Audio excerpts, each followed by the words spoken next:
Hey people, hoje eu vim falar sobre uma coisa que eu ouço muito. São pessoas perguntando se é melhor aprender inglês com professores americanos do que com professores brasileiros. Isso é uma questão que é complexo pra mim às vezes falar sobre esse assunto, porque muita gente entende que eu tô puxando brasa pra minha sardinha, que eu tô tentando falar de uma coisa porque é mais interessante pra mim falar. Mas olha, realmente não é o caso. Eu tô há 20 anos no mercado, eu já trabalhei em diversos lugares, eu já trabalhei com diversos tipos de pessoas. E uma experiência que eu tive recorrente foi: nem sempre professores estrangeiros eram os melhores professores para pessoas que não falam a língua deles. Por quê? Eu vou explicar isso pra você de uma maneira rápida. Eu trabalhei com uma pessoa, vamos chamar essa pessoa de John. John era um professor americano e eu e ele estávamos dando aula no mesmo local. O que acontece é que num determinado momento a gente precisava fazer uma explicação de vocabulário, de alfabeto. Era bem para os alunos iniciantes mesmo, fazendo o alfabeto. Chegou a hora de falar da letra B, que se diz B.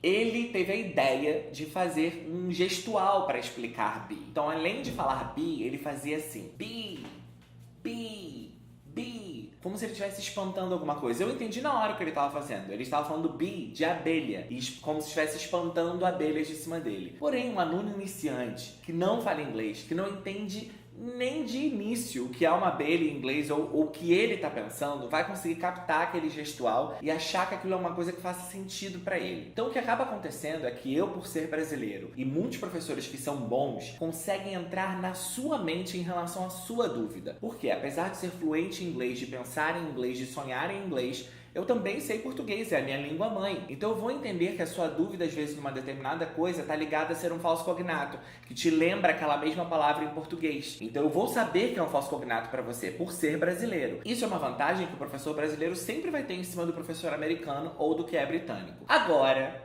não é por isso que você pode presumir que eu sou contra professores nativos, de maneira alguma. O que eu acho é que, independente da nacionalidade do seu professor, você precisa escolher aquela pessoa que, quando ela fala inglês, você pensa assim: uau, eu quero ter esse inglês. E que quando ela explica, você fica assim: uau, isso faz muito sentido pra mim. Ele consegue chegar nos meus pensamentos de dúvida antes mesmo de eu falar. Isso é que é o mais importante. Então, essa discussão do professor nativo versus professor brasileiro, ela tem um certo fundamento, mas eu já dei a minha opinião aqui pra você. Eu entendo que muitas vezes um bom professor brasileiro, um professor que tenha uma excelente linguagem, um professor que tenha muito conhecimento da língua, que domine essa língua tanto quanto um nativo, vai te trazer às vezes mais vantagens do que você estudar com um professor nativo que não entende tanto de onde vêm as suas dúvidas e o porquê delas.